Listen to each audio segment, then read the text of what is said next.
অবশেষে প্রকাশ হলো মহার্ঘ ভাতা ও নবম পে স্কেল গেজেট প্রকাশ। সরকারি চাকরিজীবীদের জন্য বিশাল সুসংবাদ। ইতিমধ্যেই একটি প্রতিবেদন প্রকাশিত হয়েছে যেখানে মহার্ঘ ভাতার গেজেট প্রকাশ সম্পর্কে আলোচনা করা হয়েছে। আজকের এই ভিডিওটিতে আমি এই বিষয়ে বিস্তারিত আলোচনা করতেছি। আপনারা অবশ্যই ভিডিওটি প্রথম থেকে শেষ পর্যন্ত ধৈর্য সহকারে দেখবেন। ভিডিওটি শুরু করার পূর্বে এখনও যারা আমাদের এই চ্যানেলের নতুন সদস্য আছেন তারা সাবস্ক্রাইব করে পাশে থাকা বেল আইকনটি অল করে দিন, যাতে আমাদের এই চ্যানেল থেকে মহার্ঘ ভাতার গুরুত্বপূর্ণ আপডেট সবসময় সবার আগে পেতে পারেন। সরকারি চাকরিজীবীদের জন্য বহু প্রতীক্ষিত সুখবর অবশেষে এসে পৌঁছেছে।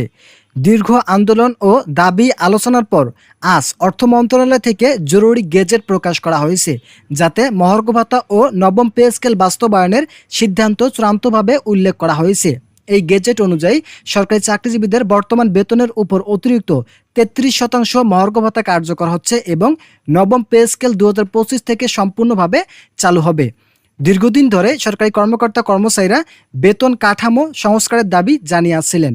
2015 সালের অষ্টম পে স্কেলের পর গত 10 বছরও নতুন স্কেল প্রণয়ন না হওয়ায় অসন্তোষ বাধা বেঁধেছিল কর্মচারীদের মধ্যে।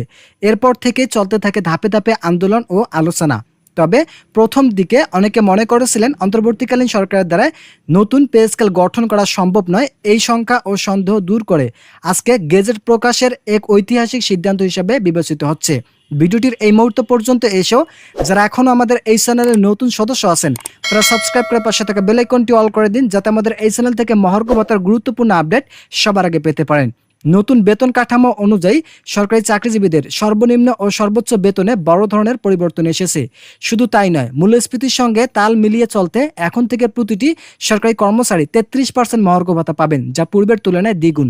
এই সিদ্ধান্তের ফলে সরকারি কর্মচারীরা যেমন উপকৃত হবেন, তেমনি তাদের পরিবারের স্বস্তি বার্তা পৌঁছাবে। অর্থ মন্ত্রণালয়ের এক কর্মকর্তা জানিয়েছেন, নবম পে স্কেলের আওতায় প্রধানত কর্মচারীদের স্বার্থ বিবেচনায় নতুন গ্রেড ও ইনক্রিমেন্ট পদোন্নতি যুক্ত করা হয়েছে, যাতে উচ্চপদস্থ কর্মকর্তা থেকে শুরু করে তৃতীয় ও চতুর্থ শ্রেণীর কর্মচারীরাও সমানভাবে লাভবান হয়। এতে করে দীর্ঘদিনের বৈষম্যের অবসান হবে বলে আশা করা হচ্ছে। এই সিদ্ধান্তে শুধু কর্মরত চাকরিজীবীরাই নয়, অবসরপ্রাপ্ত পেনশনভোগীরাও উপকৃত হবেন। গেজেটে বলা হয়েছে, পেনশনভোগীদের জন্য মহার্ঘ ভাতা চালু করা হবে এবং তাদের ভাতাসমূহ পূর্ণ মূল্যায়ন করে বাড়ানো হবে, যাতে তারা মূল্যস্ফীতির বাজারের সম্মানের সঙ্গে জীবনযাপন করতে পারে।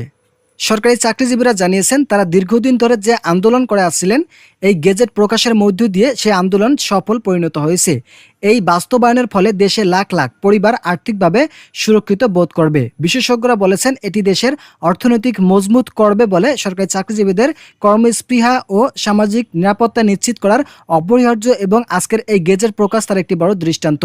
তো বন্ধুরা, যারা যারা সরকারি চাকরিজীবী আছেন তাদের জন্য শুভ কামনা রইল এবং তারা পরবর্তী আপডেট পেতে অবশ্যই আমাদের এই চ্যানেলটি সাবস্ক্রাইব করে বেল আইকনটি অল করে দিন। তবে সংশ্লিষ্ট জানিয়েছেন, এই পে স্কেল মহার্ঘ ভাতা বাস্তবায়নে শুধু কিছু সময় লাগবে এবং আগামী 2 থেকে 3 মাসের মধ্যে এর পূর্ণাঙ্গ কার্যক্রম ও বন্টন পদ্ধতি ঘোষণা করা হবে। ততদিন পর্যন্ত আগের নিয়মে বেতন চালু থাকলেও নতুন কাঠামোর ব্যাক ডেট অনুযায়ী অর্থ প্রদান করা হবে।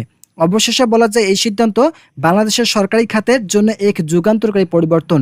যারা এতদিন ধরে মূল্যস্ফীতির চাপ ভুগেছিলেন, বিশেষ করে নিচের গ্রেডের কর্মচারীরা, তারা এখন নতুনভাবে বাঁচার স্বপ্ন দেখতে পারবেন। এর পাশাপাশি দেশের অর্থনীতিতেও এর ইতিবাচক প্রভাব পড়বে বলে আশা করা যায়। তো বন্ধুরা, প্রথম আলো পত্রিকা সহ বিভিন্ন ধরনের পত্রিকায় এই বিষয়ে একটি প্রতিবেদন প্রকাশিত হয়েছে। আজকের এই ভিডিওটিতে আমি এই প্রতিবেদনের সকল বিষয় নিয়ে আলোচনা করলাম। আশা করি ভিডিওটি থেকে অনেক উপকার পেয়েছেন।